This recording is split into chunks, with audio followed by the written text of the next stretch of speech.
करीब आते ही ग्वालियर चंबल में सियासी हलचल तेज हो गई है। कांग्रेस बीजेपी के दिग्गज लगातार अंचल का दौरा कर रहे हैं। ये रिपोर्ट आप देखिए।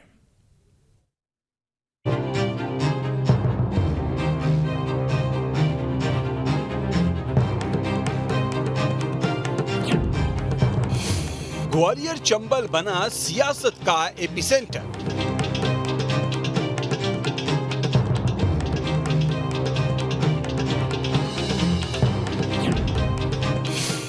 अंचल पर बीजेपी कांग्रेस के दिग्गजों की नजर।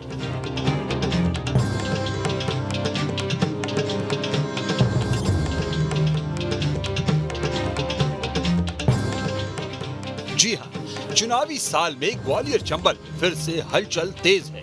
ग्वालियर चंबल अंचल सियासत का एपिसेंटर बना हुआ है। ग्वालियर चंबल में बीजेपी कांग्रेस के दिग्गजों का डेरा लग रहा है।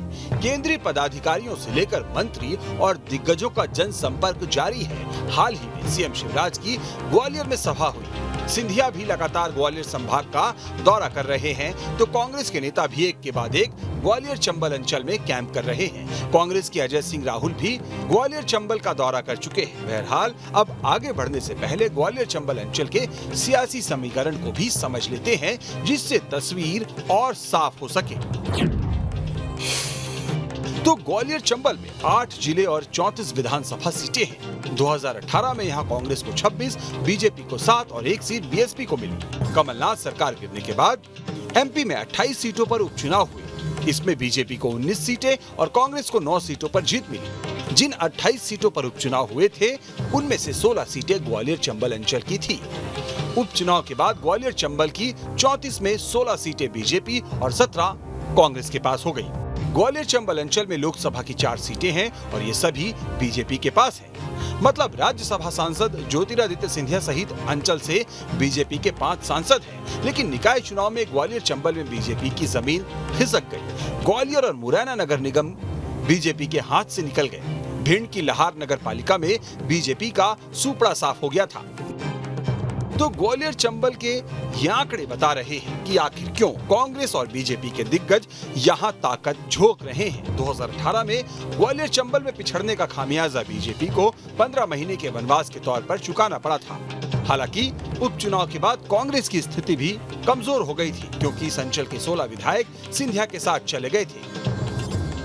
देखिए, महत्वपूर्ण पहले भी था और आगे भी रहेगा।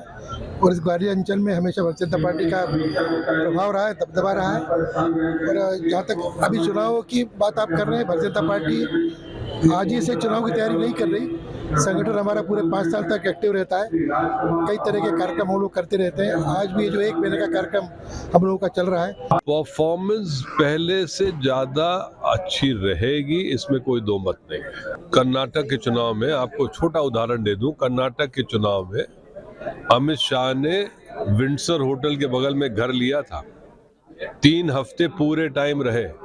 क्या हुआ भैया कि चुप कहां लगते हैं। ग्वालियर चंबल अंचल में फोकस के साथ असंतुष्टों को साधने की कवायद भी तेज है और इसी कड़ी में मेल मिलाप की तस्वीरें भी सामने आ रही हैं। उमा भारती, प्रभात झा जैसे नेताओं के साथ बीजेपी के दिग्गज मिल रहे हैं, तो कांग्रेसी खेमे की नजर भी उन नेताओं पर है जो बीजेपी में खुद को उपेक्षित महसूस कर रहे हैं। यही वजह है कि हाल ही में सांसद केपी यादव के भाई समेत ग्वालियर चंबल अंचल के कुछ नेता कांग्रेस का दामन थाम चुके हैं।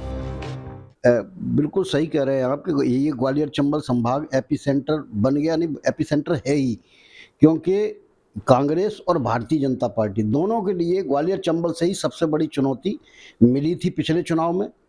जब हम 2018 के रिजल्ट देखेंगे, जिसमें से 34 में से 28 सीटें बीजेपी हार गई थी और सरकार से बाहर हो गई थी। अब कांग्रेस के सामने वही चुनौती है कि यहाँ वो अपने पिछले परफॉर्मेंस को बरकरार रखे। ग्वालियर चंबल अंचल में इस बार इम्तिहान आसान नहीं। यहाँ कांग्रेस बीजेपी के लिए तो परीक्षा की घड़ी है ही, लेकिन इन सबसे बड़ी अग्नि परीक्षा ज्योतिरादित्य सिंधिया के लिए है, क्योंकि कांग्रेस से बीजेपी में आने के बाद अब उनके सामने एक साथ कई मोर्चों पर चुनौतियां मुंहबाए खड़ी हैं। क्योंकि जानकारों की माने तो ग्वालियर और चंबल संभाग की 50% ऐसी सीटें हैं जहां बीजेपी के पुराने समर्पित नेताओं और सिंधिया के साथ बीजेपी में आए नेताओं के बीच सीटों को लेकर 2013 के विधानसभा तक भारतीय जनता पार्टी ग्वालियर चंबल अंचल में मजबूत पार्टी थी, लेकिन 2018 में कांग्रेस ने बड़ी संख्या में यहां से सीटें जीती और पार्टी सरकार तक पहुंच गई। यहीं से भारतीय जनता पार्टी को ये लगने लगा है कि आने वाले विधानसभा चुनाव में भी कहीं 2018 जैसा ही परिणाम न मिले। ऐसे में पार्टी ने अपने प्रदेश स्तर के नेताओं से लेकर राष्ट्रीय पदाधिकारियों को भी ग्वालियर चंबल अंचल में उतार दिया है। तो वहीं कांग्रेस ने भी अपने प्रदेश के कई दिग्गज नेताओं को संगठन को मजबूत करने की जिम्मेदारी एक बार फिर से दे दी है। कहीं न कहीं कांग्रेस इस बार फिर से उम्मीद जता रही है कि परिणाम 2018 से बेहतर आएंगे। अब फैसला जनता को ही करना है। Vinod Sharma, news state. अब इसमें खबर तो यह है कि ग्वालियर चंबल में 8 जिले और 34 विधानसभा सीटें हैं। 2018 में यहां कांग्रेस को 26, बीजेपी को 7 और 1 सीट बीएसपी को मिली। कमलनाथ सरकार गिरने के बाद एमपी में 28 सीटों पर उपचुनाव हुए। इनमें बीजेपी को 19 सीटें और कांग्रेस को 9 सीटों पर जीत मिली।